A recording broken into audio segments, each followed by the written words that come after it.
نحمدہ ونصلی علی رسولہ الکریم اما بعد فاعوذ باللہ من الشیطان الرجیم بسم اللہ الرحمن الرحیم۔ حضرت محمد مصطفیٰ صلی اللہ علیہ وسلم نے فرمایا، چلتے پھرتے یہ چھوٹی تسبیح دل میں پڑھا کرو، اللہ تعالیٰ بہت خوش ہوگا، نصیب میں دولت ہی دولت لکھ دے گا۔ ناظرین کرام، اللہ تعالیٰ نے انسان کو بے شمار نعمتوں سے نوازا ہے، اور اگر وہ ان نعمتوں کا شمار کرنا چاہے تو شمار بھی نہیں کر سکتا۔ اللہ تبارک و تعالیٰ کا ارشاد ہے، اور اس نے تمہیں ہر چیز جو تم نے مانگی اس سے، اور اگر تم شمار کرو اللہ کی نعمت کو تو شمار نہیں کر سکو گے، اسے بے شک انسان یقیناً بڑا ظالم بہت ناشکرا ہے۔ ناظرین، ان آیت مبارکہ سے یہ بات معلوم ہوتی ہے کہ جب انسان اللہ تعالیٰ سے کوئی چیز طلب کرتا ہے تو اس کو اللہ تبارک و تعالیٰ جہاں وہ چیز عطا فرما دیتے ہیں، وہیں پر انسان کو بغیر مانگے بھی اللہ تبارک و تعالیٰ نے بے شمار نعمتیں عطا فرمائیں، لیکن ان نعمتوں کے حصول کے باوجود انسان بڑی تعداد میں ظلم اور ناشکری کے راستے پر ہی چلتی رہتی ہے۔ اسی طرح اللہ تعالیٰ نے ارشاد فرمایا تو تم اپنے رب کی کون کون سی نعمتوں کو جھٹلاؤ گی۔ ایک اور جگہ ارشاد باری تعالیٰ ہے، اور جو تمہارے پاس کوئی نعمت ہے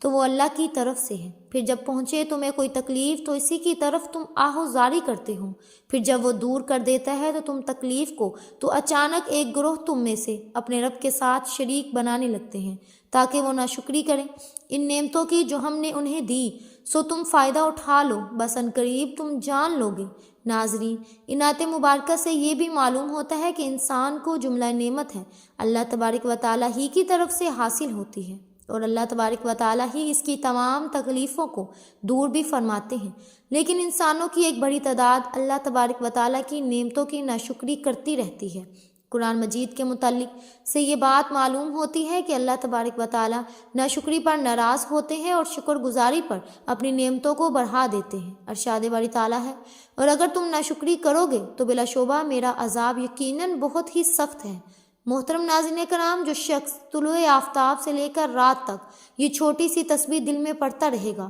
تو اللہ تبارک و تعالیٰ اس سے بہت خوش ہوگا اور اسے وہ سب کچھ نوازے گا جس کی وہ خواہش رکھتا ہے۔ یہ عمل بہت آسان سا عمل ہے، معجزات کو دیکھنے والا عمل ہے۔ یہی وہ خاص عمل ہے جو دولت کو فوری طور پر غیبی طریقے سے آپ کے پاس لانے والا عمل ہے۔ ایسا عمل ہے کہ ایک دن لوگوں نے یہ وظیفہ پڑھا اور صبح رزق کی دولت سے مالا مال ہو گئے، گھر میں کاروبار میں دولت کی ریل پھیل ہو گئی، دولت کی برسات صبح سے ان کی زندگی میں ہونا شروع ہو گئی، دولت کی طوفانی بارش برس رہی ہے۔ پورے دن کسی بھی وقت یہ وظیفہ کر کے صبح دیکھنا چاہتے ہو تو 5 منٹ کا یہ عمل کر کے آپ لوگ دیکھ لینا۔ تقدیر کے اگر بند تالے نہ کھل جائیں تو پھر مجھے کہنا، تقدیر ایسے کھلے گی کہ آپ لوگ خود مجھے کہو گے کہ ہمارا یہ مسئلہ تھا، پیسوں کا مسئلہ تھا، رشتوں کا مسئلہ تھا، تکلیف کا تھا، گھریلو جھگڑے کا تھا، یا اس کے علاوہ چاہے جو بھی مسئلہ تھا وہ حل ہو گیا۔ آج کا یہ عمل بہت ہی طاقتور عمل ہے، بے شک خود آزما کے دیکھ لو۔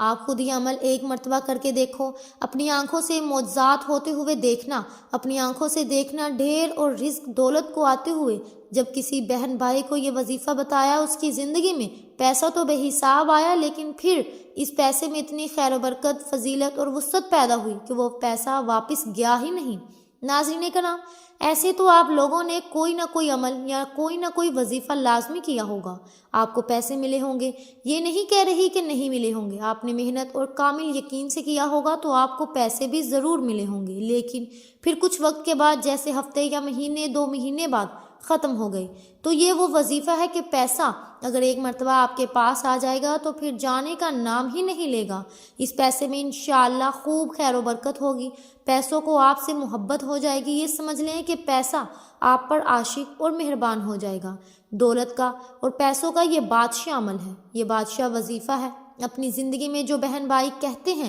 کہ ہم ڈھیروں پیسہ چاہیے اور غیبی مال و دولت چاہیے، فوری ڈھیروں رزق چاہیے، وہ کہتے ہیں کہ اگر تو ہم صبح کو یہ وظیفہ پڑھیں تو پھر شام کو رزق مل جائے، رات کو پڑھیں تو صبح سے پہلے مل جائے۔ تو یہ وظیفہ آج ان تمام لوگوں کے لیے ہے جو ہمیشہ ایک شکایت کرتے رہتے ہیں کہ ہماری مالی پریشانی ختم نہیں ہو رہی، مالی مشکلات ختم ہونے کا نام نہیں لے رہی۔ شوہر ہے وہ دہاڑی لگاتا ہے، دہاڑی بھی کبھی لگتی ہے تو کبھی نہیں لگتی، اگر جس دن لگ جائے تو 4 پیسے لے آتا ہے، اور وہ اتنے ہوتے ہیں کہ ایک وقت کا کھانا ہے تو دوسرے وقت بھوکے سو جانا ہے، تنگ دستی ہے، فاقے ہیں، غربت، لاچاری ہے، رزق کی اور پیسوں کی کمی ہے۔ ان سب لوگوں کے لیے آج کا یہ وظیفہ ایک تحفہ ہے۔ ناظرین، آپ لوگوں کے لیے ایک دعا مانگ رہی ہوں، آپ سب لوگ میرے ساتھ سچے دل سے آمین ضرور کہیے گا، آپ لوگوں کی تنگ دستی اور مشکلات کے لیے، کیونکہ یہ آمین کئی لوگ ایک ساتھ جب آمین کہتے ہیں، کسی ایک کی سچی دل سے نکلی ہوئی آمین میں بھی آپ کا کام ہو جاتا ہے۔ تو سب مل کر آمین ضرور کہیے گا۔ میں ایک چھوٹی سی دعا کروں گی تمام لوگوں کے لیے، خاص طور پر جو ویڈیو دیکھ رہے ہیں۔ اے اللہ، اے میرے پیارے اللہ، جو بھائی بہن تنگ دست ہیں اور غریبی مفلسی میں جی رہے ہیں، ان کے پاس پیسے کی کمی ہے، رزق کی کمی ہے، مال و دولت کی کمی ہے، اولاد کی کمی ہے، یا اولاد تو ہے لیکن وہ فرما بردار نہیں ہے، میرے مولا غیب سے ان کو ڈھیر و رزق عطا فرما، ان کو دولت عطا فرما، ان کے پاس اتنا پیسہ آ جائے کہ جو میرے بہن بھائی اس وقت یہ ویڈیو دیکھ رہے ہیں ان کے پاس اتنی دولت آ جائے کہ وہ خود محلے بھر میں غریبوں اور مستحق لوگوں میں بانٹ بانٹ کر تھک جائیں، اور پھر بھی سمجھ نہ آئے کہ مزید مستحق افراد کہاں سے دیکھے، پھر بھی دولت ختم نہ ہو۔ اے میرے اللہ، جو لوگ پریشان حال ہیں، اے میرے مولا پاک، تو ان کی مدد فرما، تمام دنیا کے مسلمانوں کی مدد کر دے، آمین یا رب العالمین۔ اے اللہ، ہم نے جو کچھ بھی مانگا ہے وہ سب کچھ ہمیں اپنے فضل و کرم سے عطا کر دے، اور جو نہیں مانگ سکے وہ بھی ہمیں عطا کر دے، آمین یا رب العالمین۔ میرے بھائیوں اور بہنوں، آمین لازمی کہیے گا۔ ناظرین، یہ وظیفہ آپ نے اللہ پر پورا یقین اور اپنے اللہ سے امید رکھتے ہوئے کرنا ہے، کیونکہ اچھے اور برے حالات ہمیشہ کے لیے نہیں ہوتے، اس لیے آپ نے نا امیدی کا شکار نہیں ہونا، کیونکہ زندگی بھی عجیب ہے، کبھی کبھی یہ اتنی خوبصورت لگتی ہے کہ جی چاہتا ہے کہ ہمارا ناطہ ہمیشہ کے لیے زندگی سے جڑا رہے، کبھی یہ نعمت انا ٹوٹے، اور کبھی جب زندگی ہماری امیدیں اور توقعات پر پورا کرنے میں ناکام رہتی ہے تو دل کرتا ہے کہ کاش یہ زندگی جلد ہی ختم ہو جائے، مگر حقیقت یہ ہے کہ دکھ اور درد میں وقت طویل سے طویل تر ہوتا جاتا ہے، اسی طویل سفر سے انسان ہار کر مایوسی کا شکار ہو جاتا ہے، اور انسان خود بھی نہیں سمجھ پاتا کہ آخر اس ساری صورتحال سے نپٹنا کیسے ہے۔ انسان کی فطرت ایسی ہے کہ اسے زندگی میں سب کچھ اپنے مطابق چاہیے، سب اس کی مرضی اور منشا کے مطابق نہیں ہوتا تو وہ نا امید اور مایوس ہو جاتا ہے، ساتھ ہی اسے احساس ستاتا ہے کہ اب اسے مزید نہیں جینا۔ اور ناظرین، انسان بنیادی طور پر جلد باز واقع ہوا ہے، اسے اگر کچھ حاصل کرنا ہو تو وہ اس کے لیے تغدود کرتا ہے، دعائیں مانگتا ہے، محنت کرتا ہے، مگر جب اس کی منشا کے مطابق روزے پر نہیں ملتا تو وہ تھک جاتا ہے، اور اسی تھکن میں وہ مایوسی کے اندھیرے میں اپنا وجود، اپنی امید اور اپنا یقین کھو بیٹھتا ہے، اسے زندگی بے رنگ لگنا شروع ہو جاتی ہے، دوسرے الفاظ میں اس کی زندگی میں دلچسپی ختم ہو جاتی ہے۔ مگر یاد رکھیے کہ کچھ بھی ہمیشہ کے لیے نہیں ہوتا، وقت کی یہ خوبصورتی ہے کہ یہ کبھی بھی ایک جیسا نہیں رہتا، مشکل ہو تو آسانی بھی مل ہی جاتی ہے، حالات چاہے جتنے بھی کٹن ہو، مشکلات کے بادل جتنے بھی کالے کیوں نہ ہو، آسانی کی صبح کا سورج ضرور طلوع ہوتا ہے، نہ دکھ سدا رہتا ہے نہ سکھ سدا رہتا ہے، ایسے ہی ناکامی اور کامیابی بھی ہمیشہ کے لیے نہیں ہے۔ اس لیے سب سے اہم بات یہ ہے کہ انسان کو کبھی بھی مایوس نہیں ہونا چاہیے، بلکہ مشکلات کا مقابلہ کرتے ہوئے اندھیروں میں بھی امید اور یقین کا چراغ جلاتے رہنا چاہیے، کیونکہ اگر انسان مایوسی کے اندر اندھیرے میں امید کا چراغ جلاتا ہے تو اس کی روشنی انسان کے وجود کو منور کر دیتی ہے، اس روشنی سے انسان باطنی اور ظاہری دونوں طریقوں سے مزید مضبوط ہو جاتا ہے، وہ سمجھ آتا ہے کہ یہ ناکامیاں اور مشکلات وقت سب عارضی ہیں، وہ اس حقیقت سے آشنا ہو جاتا ہے کہ یہ زوال، یہ مشکلات سب انسان کی ہمت کو جانچنے کے لیے قدرت نے پیمانے بنا رکھے ہیں، کیونکہ یہ بھی حقیقت ہے کہ انسان اپنی فتح اور کامیابی سے اتنا مضبوط نہیں ہوتا جتنا وہ اپنے زوال اور ناکامی سے مضبوط ہوتا ہے۔ حقیقت میں مشکل اور حالات میں انسان کو اپنی خود کی پہچان ہوتی ہے، اسی عمل میں اسے اپنے وجود کا ادراک ہوتا ہے، انسان اپنی چھپی ہوئی خوبیوں کو جانچنے کے لیے مزید مضبوط ہوتا جاتا ہے، اسے اپنے سے وابستہ رشتوں کی بھی پہچان ہوتی جاتی ہے، اور وہ آسانی سے جان لیتا ہے کہ کون اس کے ساتھ مخلص ہے اور کون نہیں۔ انسان کے لیے مشکل وقت گزارنا بہت مشکل ہوتا ہے، اور اسی وقت کو مزید مشکل انسان کے لیے اپنے منفی خیالات بنا دیتے ہیں،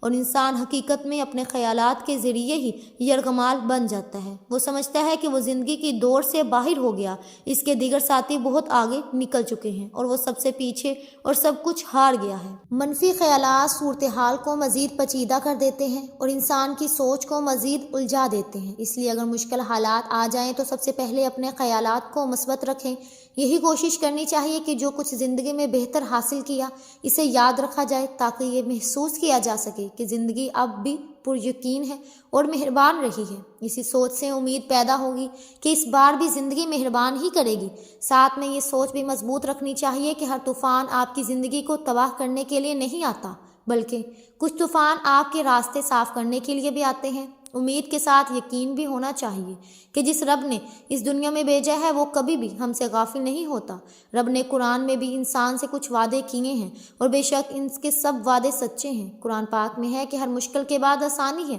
پھر فرمایا کہ انسان کی ہمت سے زیادہ اس پر بوجھ نہیں ڈالا جاتا۔ اس لیے انسان جب امید اور یقین کا دامن تھام لیتا ہے تو یہ احساس اس کے وجود میں گھر کر جاتا ہے کہ امید اور یقین ہی وہ واحد سہارے ہیں جن کے ذریعے اپنی مشکل اور ناپسندیدہ حالات سے کیسے برآزماد ہونا ہے۔ حقیقت میں امید اور یقین کا چراغ بہت ہی خوبصورت اور قیمتی چیز ہے۔ یقین جانیے، یہ چراغ ایسا ہے جو کسی بھی مردہ وجود اور بے جان خواہشات کے اندر ایک نئی روح پھونک دیتا ہے۔ اس چراغ کی روشنی اتنی خوبصورت اور معطر ہے کہ انسان اس کی خوشبو سے خود کو پرنور محسوس کرتا ہے، کیونکہ اس کی روشنی اپنے اندر ایک خاص جادوئی طاقت رکھتی ہے، اور اسی جادوئی طاقت کے ذریعے انسان کی سب مایوسی اور پریشانی ختم ہو جاتی ہے۔ اس لیے مشکل حالات کو اپنے رویے سے مشکل ترین نہ بنائیں، بلکہ امید اور یقین کو تھام کر رکھیے تو ہر مشکل سفر بآسانی سے طے کر سکیں گے۔ قرآن پاک میں ارشاد ہے، تم فرماؤ اے میرے بندو جنہوں نے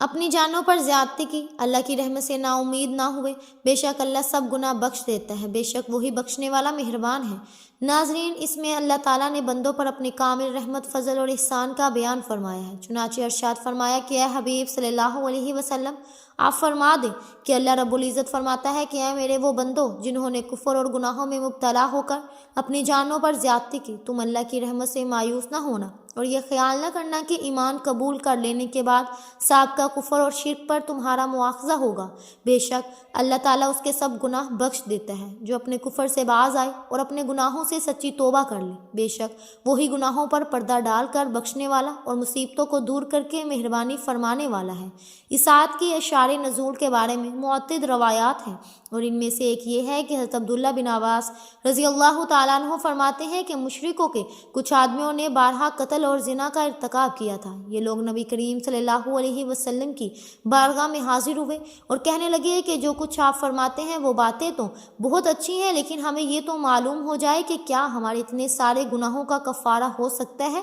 اس پر یہ آیت نازل ہوئی، اور جو اللہ کے ساتھ کسی دوسرے معبود کی عبادت نہیں کرتے اور اس جان کو ناحق قتل نہیں کرتے اور اللہ تعالیٰ نے جنہیں حرام فرمایا ہے اور بدکاری نہیں کرتے، اور یہ آیت نازل ہوئی کہ تم فرماؤ اے میرے وہ بندو جنہوں نے اپنی جانوں پر زیادتی کی، اللہ کی رحمت سے مایوس نہ ہونا۔ اس لیے ہمیں اللہ کی رحمت اور مغفرت سے مایوس نہیں ہونا چاہیے۔ ناظرین، اس آیت سے معلوم ہوا کہ بندے سے اگرچہ بڑے بڑے اور بے شمار گناہ بھی صادر ہوئے ہیں، پھر بھی اسے اللہ کی رحمت اور مغفرت سے مایوس نہیں ہونا چاہیے، کیونکہ اللہ کی رحمت بے انتہا وسیع ہے۔ اس کی بارگاہ میں توبہ کی قبولیت کا دروازہ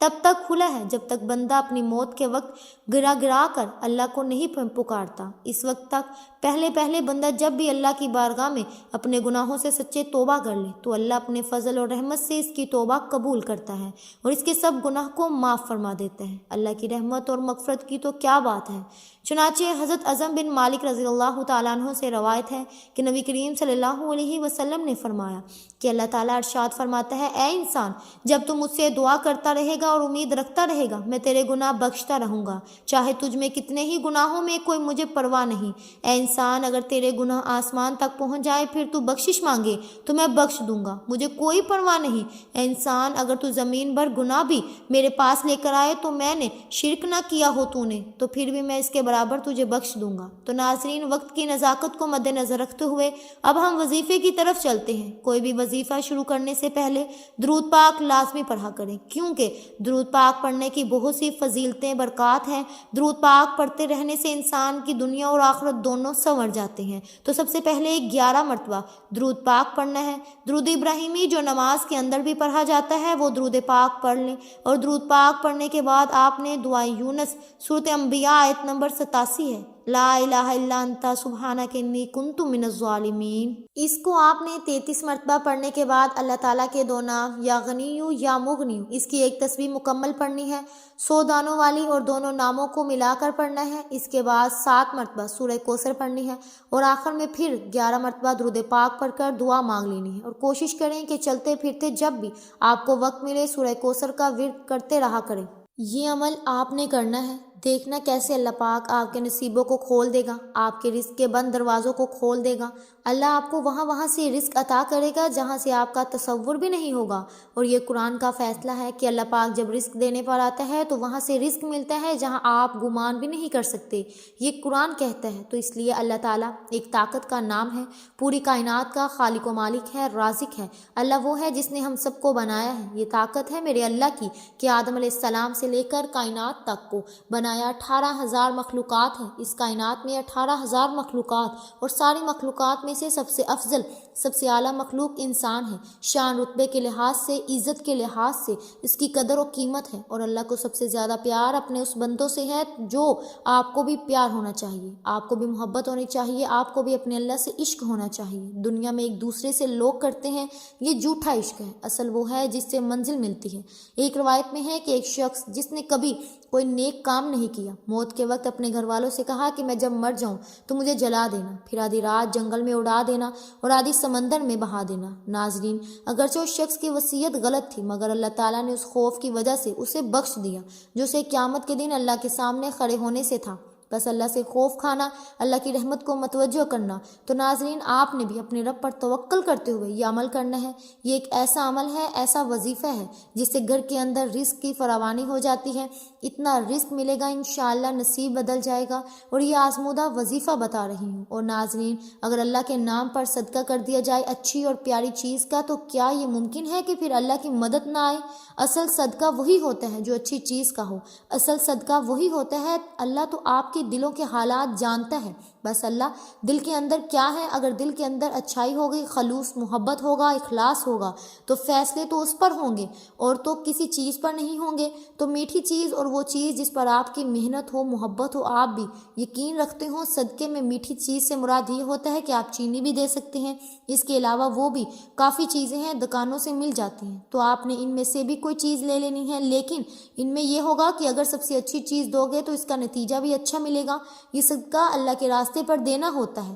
اگر تم اپنے بچوں کے لیے اچھی چیز کا انتخاب کرتے ہو، تو کیا یہ ممکن نہیں کہ اگر آپ کسی کو چیز دینا چاہے تو وہ اچھی نہ ہو؟ دل تو مطمئن ہونا چاہیے کہ میں اچھی چیز دے رہی ہوں۔ اگر آپ کا دل مطمئن ہوگا اور آپ کو یقین ہوگا کہ میں اچھی چیز دے رہا ہوں، تو بھی زیادہ مؤثر ہوگا، تب بھی زیادہ اچھا نتیجہ ملے گا، اور وظیفہ بہترین اثر انداز ہوگا۔ کیونکہ جان اور مال لگے تو پھر قدر بھی ہوتی ہے، اس کی عزت بھی ہوتی ہے، اس کے دل کے اندر بھی کچھ نہ کچھ احساسات ہوتے ہیں۔ اگر عام ہی چیز ہو، آپ کا زور بھی نہ لگے، تو پھر ایسی کوئی چیز نہیں کہ ایک تو اللہ کے راستے پر دینا بھی ہے۔ اللہ کے راستے پر آپ جھولے دیں، کوئی چیزیں دیں جو گھٹیا ترین، خواہ آپ کی نظر میں ناظرین گھٹیا ترین ہو، لیکن ویسے اگر آپ خود کھائیں تو اچھی چیز کھائیں، اور دوسروں کو دیں تو ایسی چیز دیں جو قابل استعمال نہ ہو۔ تو یہ فرق نہیں ہونا چاہیے، جو خود آپ کھاتے ہیں وہی اللہ کے راستے میں بھی دیں، یہ اصل چیز ہوتی ہے۔ اللہ تعالیٰ نے وہ چیز نہیں دیکھنی، آپ کا اخلاص دیکھنا ہے، آپ کا ایمان اور آپ کا یقین دیکھنا ہے کہ اس کے اندر خلوص کتنا ہے،